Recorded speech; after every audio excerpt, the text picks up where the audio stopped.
In this sermon set to music, one of my favorite religious scholars, Katy Perry,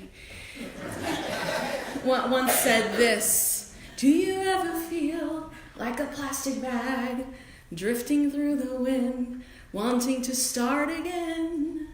Do you ever feel so paper thin, like a house of cards, one blow from caving in?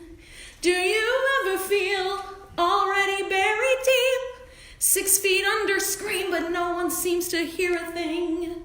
Do you know that there is still a chance for you, 'cause there's a spark in you, and you just gotta ignite," you can sing along if you know it, "the light and let it shine, just hold the night like the 4th of July, 'cause baby you're a firework." See, I sound just like her.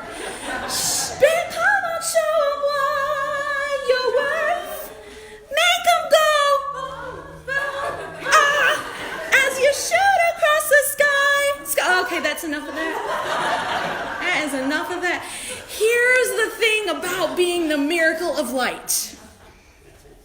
It sometimes seems trite and it's not always easy, but it does actually make it easier to feel like it's possible to be the light when you're belting out an affirmational tune along with your car radio in rush hour traffic and doing it perfectly like we just did. Yeah. And so here's my gift to you today. Not a how-to guide on being the miracle of the light that you already are. Blah. We don't need a how-to guide 3 days before Christmas. We need a break. Don't we need a break? So here's our break today. My gift to you today is not a sermon with answers, but it's a short bit of poetical reflection with some questions. I wonder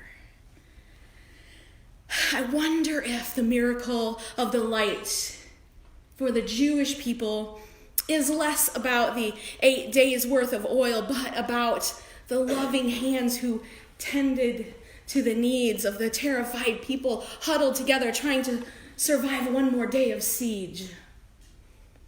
The mothers who sang to their children songs of love, and sometimes probably silly songs, sometimes maybe out of tune like I just did, to spark the light of laughter for a moment, just to forget that everything was strange and frightening and uncomfortable in that time of war and danger.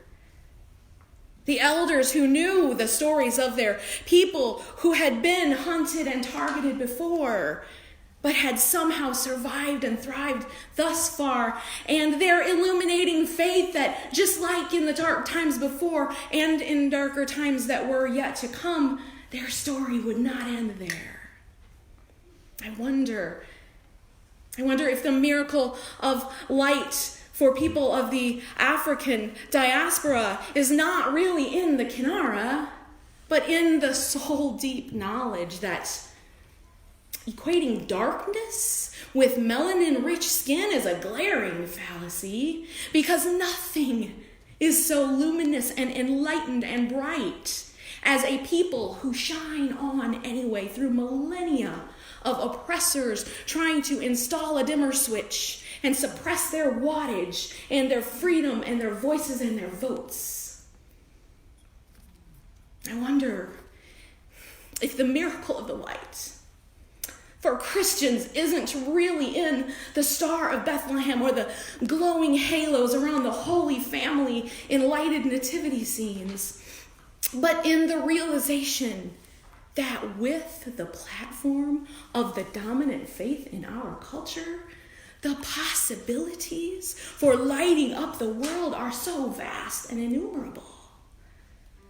If maybe the story of this temporarily homeless little family can illuminate a brighter path for all of those among us who need shelter, and the rest of the story, in which that little family soon fled to Palestine to become refugees in Egypt to save the very life of that precious little melanin-rich Jewish baby, can shed some light on how we treat vulnerable strangers among us.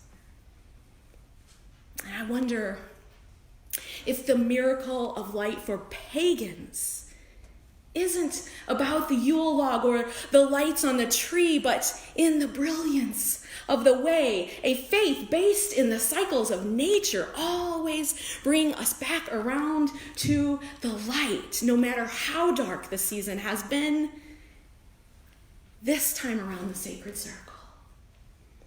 In the knowing that the brightness will return, that the warmth will thaw the things in us that for all the world look dead, even throughout the sorrow and the terror of the burning times, will again bud and sprout and bloom if we just give it the grace of time in the returning of the light. I wonder if the miracle of light for solstice celebrants who claim no deity or faith in miracles at all is not in the axial tilt, which is, by the way, the reason for the season,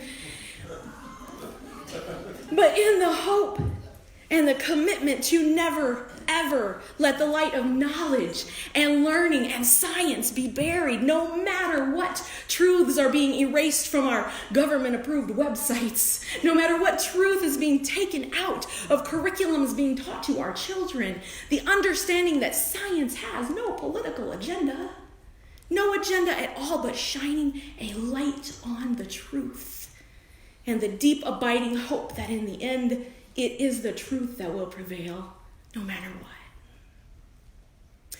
I wonder if the miracle of the light for Unitarian Universalists lives not in our flaming chalice, but in our willingness to notice the sparks of light in one another, in our willingness to embrace not a faithless gathering, no, but a pluralistic faith in which the paths to the light are varied and glowing and beautiful and bright and made all the more luminescent by our gathering and our sharing our beautiful traditions and our beliefs and our faiths with each other. And I wonder if the miracle of the light, in the English language anyway, can sometimes be that the word light can mean things that are not about illumination at all, but about lack of weightiness, lightness of heart, lightness of spirit, lightly holding on to expectations of what will happen at Christmas dinner, perhaps. Lightly holding on to whatever comes next in this season. Because it's not always lightness. There's grief here. I wonder what would happen if we lightly held our grief in this season and allow it to be what it is, allow it to feel heavy when it feels heavy, and allow it to go when it is time to go with no guilt. I wonder if that's the miracle of life.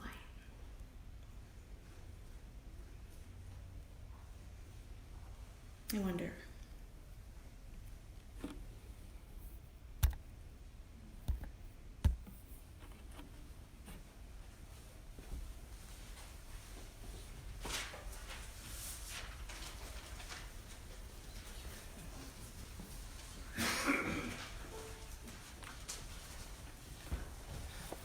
Good morning.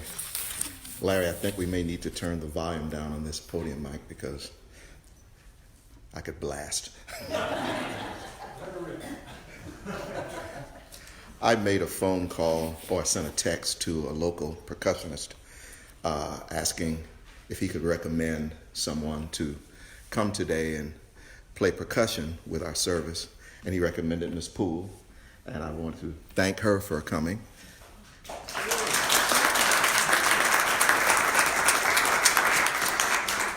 And then You're still